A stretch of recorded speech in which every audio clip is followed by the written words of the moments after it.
If you're doom scrolling right now, welcome to the video that I would like to dedicate to us because I just spent an hour and a half vegging on the couch, looking at reel after reel after reel and not knowing how to get off the carousel because that happens to me a lot. I've been really struggling this week. It's been a tough week for me with anxiety, and that's the thing about anxiety is it can have a lot of triggers and she can come out of nowhere. She can be like, hey, remember that day you were having and you were completely normal? Well, guess again. She just kind of sneaks up on you without notice, and she clings on to you, and all you want to do is kind of crawl into a hole and question life and all the what ifs. Here's the thing. Regardless of what your trigger is, what made you feel really anxious, whether it was a social engagement that you had, maybe it is an upcoming deadline that you have, or maybe you've been watching too many news headlines, which is what I have been doing today and the rest of the week. Whatever the trigger is, there are steps that you can take to help you through this. And one of the best things that I found in all of my doom scrolling research over the past few days is the messages that were more hopeful with actual action items that you can do was the most helpful. When you doom scroll, say it's the news that you're trying to understand, it's important to be informed, but you also don't want to flood yourself to the point of drowning. And that's exactly what I've been doing to myself, and it isn't productive. It can put you into this loop of worry that can happen with anything. For me, I would worry about friend interactions that I would have, and it would keep me up at night, and you would go through these awful loops. And that's when we're going to talk today about how to avoid those loops, how to stop them, but not to hide from them, but to learn to live with them and work with them. So let's get into the nitty-gritty here and start with step one. Step one is that I need a sip of coffee because I just didn't sleep with that well last night. Look at my Snoopy mug. I like my Snoopy mug. Step one really is that you want to stop. You want to stop this awful feeling that you have, whatever it is, however it came on. So we want to stop it. Good. Step two is about owning the feeling and naming it. So what that can look like is saying, wow, I have a bit of anxiety right now. My stomach and chest feel tight. I'm not sleeping well. I feel really disengaged. These are all red flags and signs that my anxiety level is really high and I want to fix it. That's when you have to say, I'm not going to run from it. I'm going to get curious. Quick tip from a psychologist. If you notice that your anxiety feels so much better because you've managed to avoid everything that makes you feel anxious, that's not a win for you. Feeling comfortable all the time, it's not progress. Choosing to step into the fear that stands between you and where you want to be, that's progress. If you are able to accept this part of you and to be courageous and go for the thing that is causing you anxiety, that's progress. And that's what we're working toward. On this channel, we're all about self-improvement and getting 1% better, and we're not going for perfection, we're going for progress. Sorry, I keep getting these text messages. Can we talk about how text messages also cause me anxiety? I need to put this on silent. Something else that really resonated with me is that when you're having these moments of fear. Am I still recording? I'm going to be so mad if I'm not recording anymore. Please hold. Oh, good. I am still recording. All right. I'm going to put my phone on silent, though. I know some of you are probably very worried about my coffee mug. Is it giving you anxiety? I have memory foam and it's separated bases. So I'm like that wine commercial with the wine on the pillowcase. And anyway, it's not going anywhere. Joke's on me if it tips over. Something else that really resonated with me as well when it comes to owning the feeling and naming it is that when you're really nervous about something or you feel the anxiety coming on, It might mean that it's a new experience for you.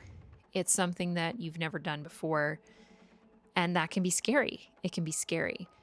You also might be experiencing anxiety because you've been protected from something from a long time, and this is your first real encounter with it, where you're starting to kind of hear the music and and you're starting to realize that it's no longer time to be a bystander, it's time to participate.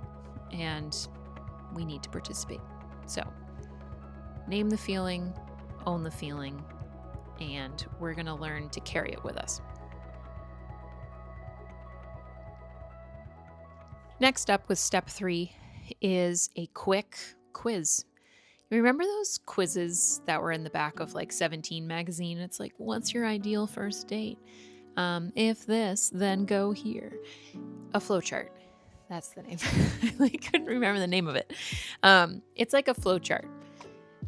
Whatever the anxiety piece is for you, you can take out this little quiz to stop yourself from spiraling and say, okay, is this going to be productive worry or is this unproductive worry? Because that's the first kind of funnel that we need to figure out for ourselves. And there's 3 main questions that we really need to ask ourselves. 1, is this tangible and plausible worry? Is this something that should worry me? Okay, so case in point, I have a lot of social anxiety. I get myself into really awkward encounters a lot because I feel like I need to fill silence with small talk, and I'm not always great at small talk. The chances are high that I said something dumb to someone that I don't see often, and I ruminate on it. I'm like, man. So that's like a way for me to be like, is it possible that I made a fool of myself doing this thing? Yes, you could have said something awkward. Some people might be like, wow, that's awkward. And that's one thing. Okay, the second question, though, that you need to ask is after I've answered, is it plausible that I maybe made a fool of myself in this social interaction? Sure. Then the next one is it in my control?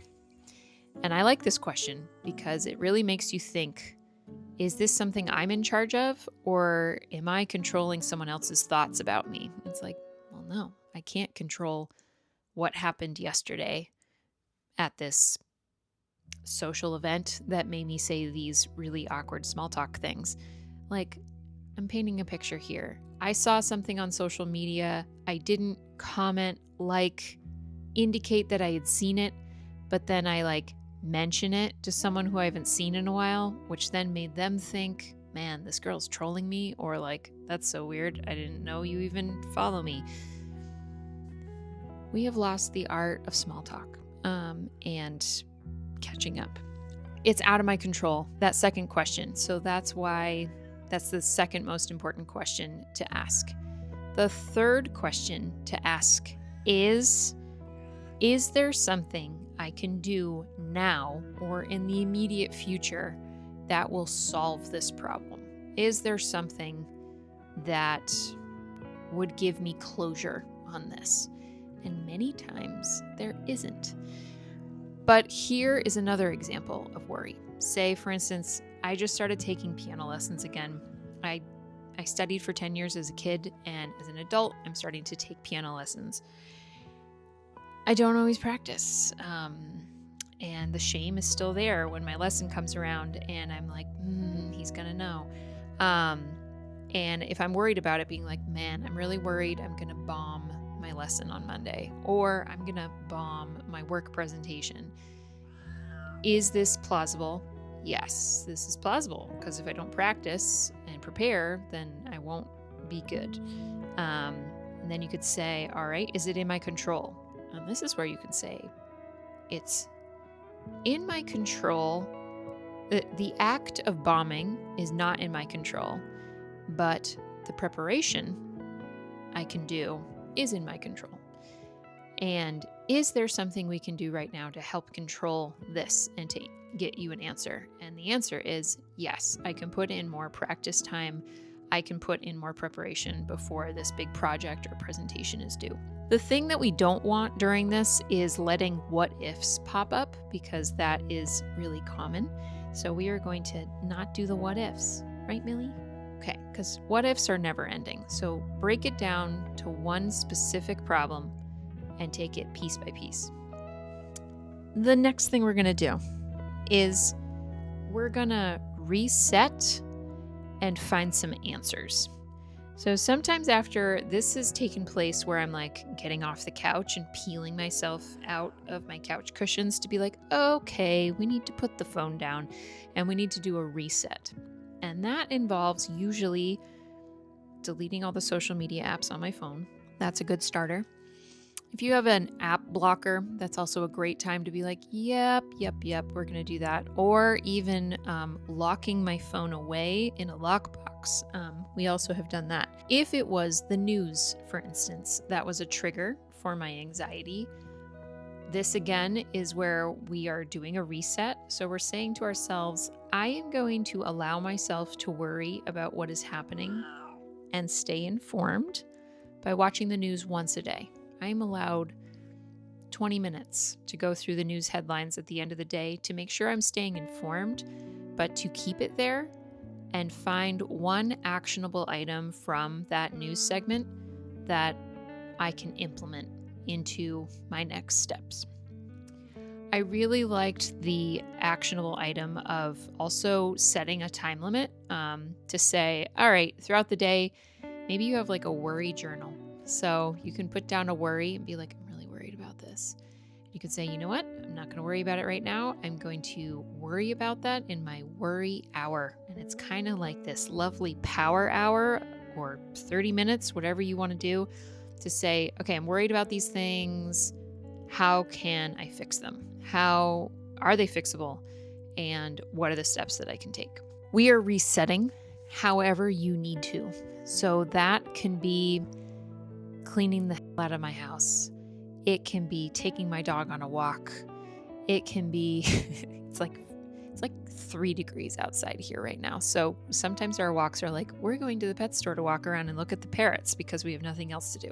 It can be going to the gym, journaling, cook a meal, whatever you need to do to just focus on tangible, real life things and not your phone. Okay? Take a shower. Whatever you need to do, and then come back after you're doing some thinking time. Okay?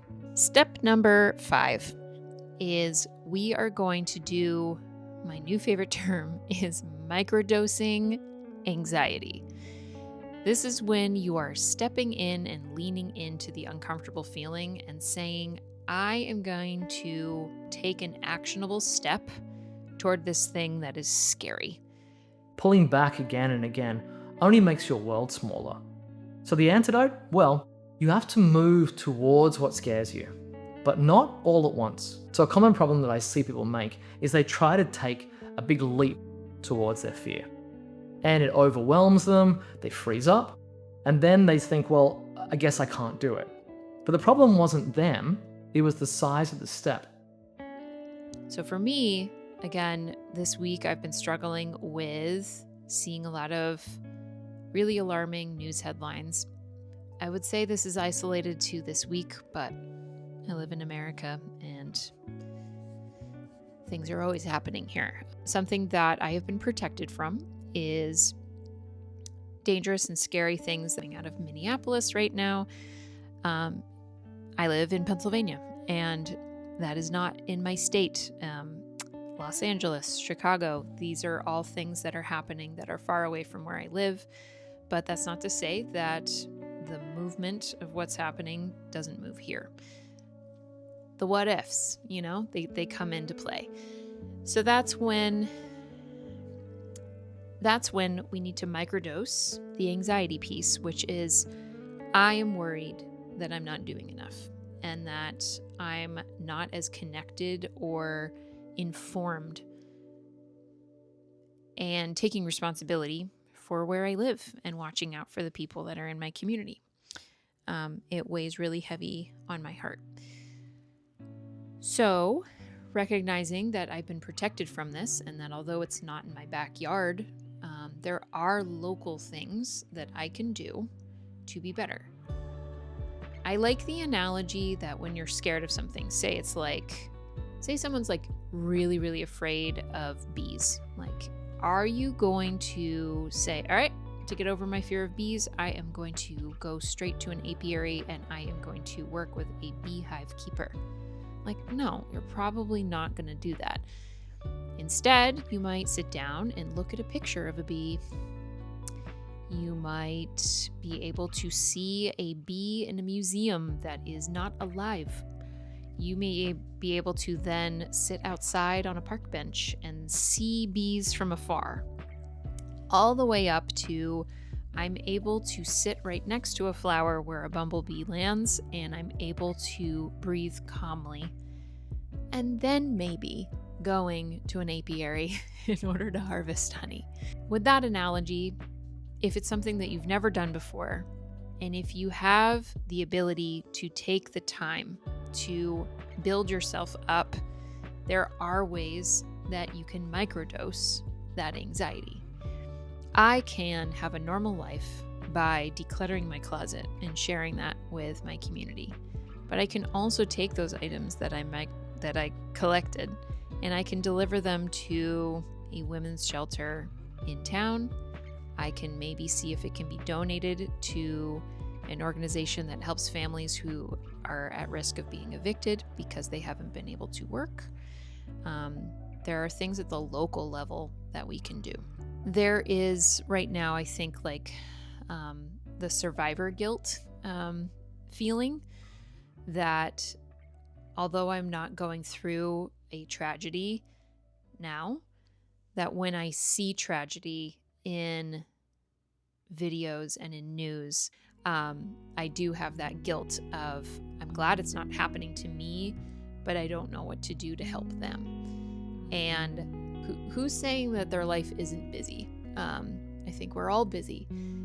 But a common thing is I'm a parent that has school-age kids. My RAM feels full and I cannot take another thing on or I'm going to lose my marbles. But the thing is, if it's not in our backyard and it is something that weighs heavy on our heart, there are things that I think can make us feel better that helps overall and helps moving the progress needle forward. We have the space to help. We just need to stretch in a healthy way. With the taking action part, I think when you take action on something, it will automatically make you feel better. Sitting there does nothing. Like when you get in this worry spiral, I know in my heart that sitting on the couch watching something is not helping. It maybe informs me a bit, but if anything, it just makes me feel scared. Worrying at my desk about a presentation or that piano lesson that I'm not prepared for, it's not doing anything. It's the action that really helps. Also, when I can't pinpoint my source of anxiety, just the act alone of helping someone else is a reset that we just need. Sometimes we need that grounding. And you found this video quite possibly because you searched, my anxiety's too high from doom scrolling, or whatever the search term was, if it was recommended to you. I know that social media has the power to connect, but it also deeply has the power to isolate. And we need to remove ourselves from that every now and then to reconnect with our community and to watch out for our neighbors and to realize that, yes, there are going to be bad things that happen, whether it was something traumatic that happened to you, you witnessed something, you're watching something on the news, or you're worried for something that's in your life personally that's just a little ahead in the future. When we take action on it, we're showing up for ourselves and the people around us. I lost my train of thought. I think also, especially if you consider yourself an introvert, being out in the community can be scary when small talk is not your strong suit, especially. But here's the thing, is that the world needs people to be helpers, whether that is lifting yourself up in order to get through the day, to face those fears in small microdoses. But we also need to live our lives, and we can't live our lives in complete fear. We just have to learn to live with a little bit of fear. So don't feel guilty when you're like, I would like to clean my house and make this meal and enjoy this joy that I have in my life, but I can also send a postcard to my local congresswoman, and I can donate these goods instead of selling them for someone in the community who really needs them. And maybe if I have the ability, people that are living in this area that are harder hit than me currently, I can help them by reaching out to local organizations. Shameless plug, if you are interested in donating to some charities that I'm looking at right now, I will have that in the description of this video as well, because I'm thinking a lot about Minnesota right now.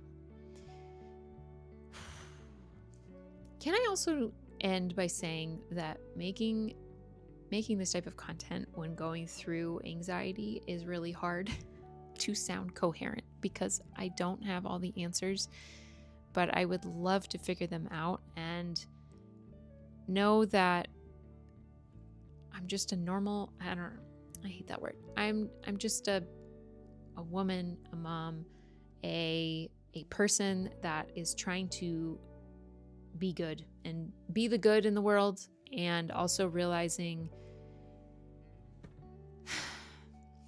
my privilege and how protected I am, but at the same time just looking out for each other. If you have a friend who struggles with anxiety and you liked these steps, please share with them. If you have anything in the comments that you are interested in sharing, let's be here for each other and making sure that we're sharing the good stuff. Because I have a lot of content of things I am worried about that I could share here, but I think trying to be the good and the positive and the focused on the internet right now is something that I really craved, and I hope this was helpful for you. If you haven't had a chance yet, please like and subscribe. I do have a lot of content on this channel where I talk a lot about organization and decluttering and making life simpler, but we also talk about getting better and lifting each other up and body doubling and focusing and just trying to be a good human.